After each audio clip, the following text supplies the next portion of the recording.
All right, our next test we're gonna do is called the Bunnel-Littler Test.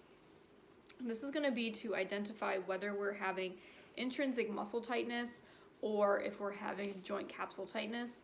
And this is gonna be specific to the fingers. So an indication why you would want to do this test is if they come to you with a decreased flexion of the PIP joint. So any of these PIP joints, right, that's gonna be a sign that we need to do this test.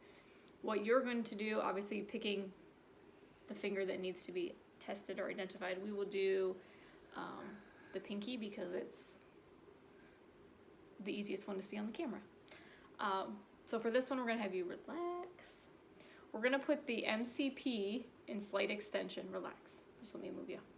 So we'll put that MCP in slight extension.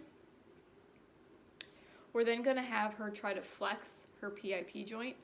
So bring it down towards, there you go. So obviously we're not having an issue here, but if for some reason she would be unable to flex this PIP joint, what we would want to do is then to have add a little bit of MCP flexion there and see if she could do the test again. Okay, so that's kind of how we're gonna do this. If we are in MCP and extension, she cannot flex her PIP, we put a little bit of MCP flexion there, and then she should be able to perform this test. But what if they can't? Okay, so if we have the PIP is not able to fully flex in the MCP flexion, we're going to be concerned about joint capsule tightness.